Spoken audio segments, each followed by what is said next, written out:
orang sekarang tuh ada yang sok pinter. Sok pinternya depan saya lagi, gitu. Saya kan nggak pakai peci, pakai kaos, jadi dia nggak nyangka kalau saya ini ustadzun, ya. Disangkanya saya tilmizun. Iya, jadi selama ini kita karena ngajinya sama kiai nggak pakai hadis, nah ini, ya, karena kita ngajinya ke kitab, jadi salah. Padahal hadis bilang kalau sudah kadung makan, dengar azan terusin. Nah, masalah ini ya, saya sarankan ya buat teman-teman semuanya yang berkomentar itu harus hati-hati ya, karena orang yang berkomentar ini, ya, kemudian ada bilang, misal ustadz yang seperti yang video pertama tadi, ya, katanya memahami hadis ini gagal paham ya. Terus kemudian orang berkomentar itu, wah ini pasti Salafi Wahabi. Nah, padahal Salafi Wahabi ini semestinya menjelaskan secara terperinci ya, seperti contoh Ustadz Dr. Firanda Andirza MA, Hafidhullah Ta'ala.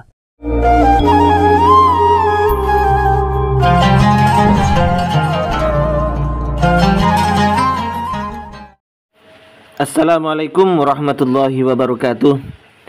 Alhamdulillah, wassalatu wassalamu ala rasulillah wa ala alihi wa sahbihi wa mawala amma ba'du.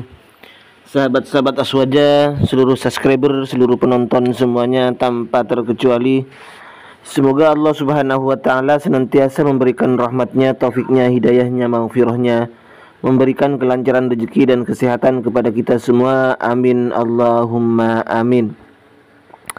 Kali ini saya akan mereaksi sebuah video yang diupload oleh channel Cahaya Hidayah. Channel ini saya perhatikan adalah channel yang membela ustadz-ustadz Wahabi. Cuman anehnya, kemampuan dia untuk membela Wahabi adalah dengan menyandingkan video-video. Pertama yang ia upload adalah videonya ustadz atau kiai-kiai Aswaja. Kemudian ia menyandingkan dengan ceramah atau potongan dari video-video ustadz-ustadz Wahabi. Kita dengar di awal, salah seorang kiai Aswaja itu, lupa namanya saya itu menjelaskan bahwa ada sebagian yang hanya menggunakan hadis, sekalipun hadis sahih, pokoknya ada hadis sahih langsung diikuti. Nah, terutama dalam masalah ada memang ya Ustadz Wahabi itu yang menerangkan kalau orang lagi sahur, makan sahur, kemudian terdengar azan, ini terus habiskan katanya dulu. Asalkan dia yakin, dia tahu bahwa apa yang ia makan itu selesai sebelum adzan berhenti ya. Artinya apa? Menurut dia, penjelasan dia berdasarkan hadis sahih itu katanya adalah pokoknya sebelum adzan itu selesai dia masih boleh makan, begitu kan? Padahal pemahaman jumhur ulama, pemahaman mazhab yang 4 tidak seperti itu. Artinya walaupun kita makan kemudian terdengar azan, maka kita harus memuntahkan, meludahkan apa yang ada di mulut kita itu, biar tidak batal puasa kita. Entahlah maksud dia itu apa, Cahaya Hidayah ini maksudnya apa dengan menyandingkan video Aswaja itu dengan videonya Ustadz Firanda. Padahal yang dikritik oleh orang-orang Aswaja ya sama dengan Firanda itu, Pak Cahaya Hidayah ya. Sama dengan Firanda itu. Ustadz-ustadz Aswaja mengatakan bahwa ketika berkeyakinan bahwa masih boleh makan sampai sebelum selesainya adzan itu, hingga la ilaha illallah, boleh di situ baru berhenti. Ini salah ini. Sekalipun berdasarkan hadis sahih. Karena apa? Jumhurul ulama, bahkan mazhab yang 4 ini tidak ada yang berpendapat seperti itu. Karena yang dimaksud dengan hadis, jika salah seorang kalian itu mendengar adzan, kemudian mangkok masih ada di tangan kalian, jangan buang mangkok itu sampai selesai hajatnya. Artinya sampai selesai makan itu. Dan ini dipahami oleh Ustadz Wahabi. Baik, saya buka. Ustadz Wahabi itu yang mengatakan, Dr. Khalid Basalamah dan Subhan Bawasir itu yang mengatakan, Pak Cahaya Hidayah ya, itu yang mengatakan sampai selesainya adzan masih boleh makan. Dan katanya itu berdasarkan penjelasan ulama-ulama fikih, kata Khalid Basalamah. Dan kata Subhan Bawasir itu malah adalah yang sahih. Itu yang sahih. Baik, mari kita dengarkan dulu videonya Pak Cahaya Hidayah. Ustadz, waktu sahur kita lagi minum, kemudian azan berkumandang. Batasannya azan langsung selesaikan minum atau bagaimana? Ya, Umar bin Khattab pun menahan tangan seseorang dalam mangkuk ketika azan berkumandang. Selesaikan, kata Umar. Khilaf masalah waktu azan, tapi yang sahih sampai selesai azan. La ilaha illallah. Dia lepas semua. Berarti nggak ada makan lagi. Kalau ada azan lagi, jangan udah azan pertama aja sudah. Nggak beres-beres ya.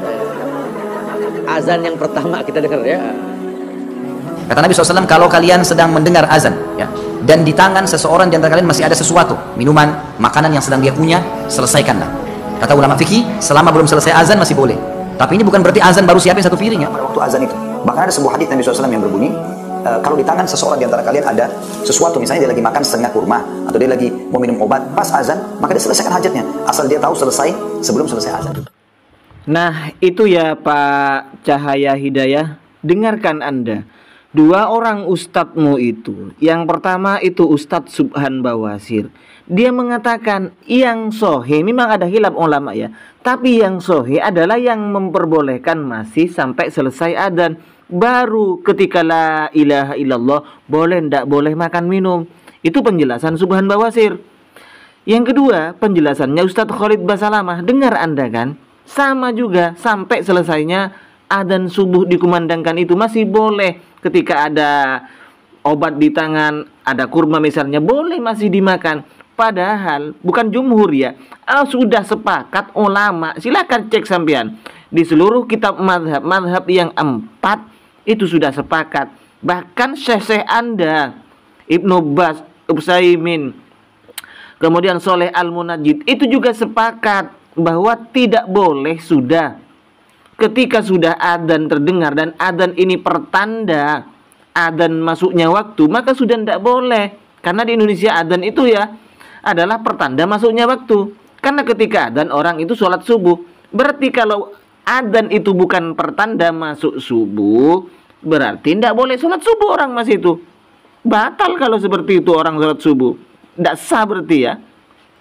Bahkan dengan entengnya Pak Khalid Basalamah itu bilang bahwa itu adalah penjelasannya ulama-ulama fikih. Ulama fikih yang mana? Kecuali mazhab di luar mazhab yang 4 yang tidak diakui, yang tidak muktabarah itu. Makanya ini yang dimaksud oleh Kiai Aswaja di depan yang Anda komentari. Ini yang dimaksud kalau hanya berdasarkan pokoknya ada hadis soheh langsung diamalkan secara zahiriyahnya. Ya seperti ini kejadiannya Pak. Ya. Jadi Anda kalau ingin membela, pahami betul apa yang disampaikan oleh Kiai Aswaja itu. Kemudian jangan hanya mampunya menyandingkan video dengan video orang lain. Bahkan kalau menurut komentar-komentar jamaah Wahabi yang komentar itu, Anda itu sukanya gimana ya, hanya edit-edit video seperti itu. Coba videonya utuh. Ya gini ya Pak, siapa ini? Pak Cahaya Hidayah, seperti itu ya. Jadi maksud dari Kiai Aswaja itu memang betul. Memang ada Ustadz Wahabi yang mengatakan demikian, Subhan Bawasir dan Khalid Basalamah. Kalau Firanda ya memang sama. Itu penjelasan ulama Saudi memang seperti di Firanda. Bahkan penjelasan kiai-kiai di Aswaja mazhab yang 4 ya seperti itu. Sama dengan Ustadz Firanda itu Pak Cahaya Hidayah.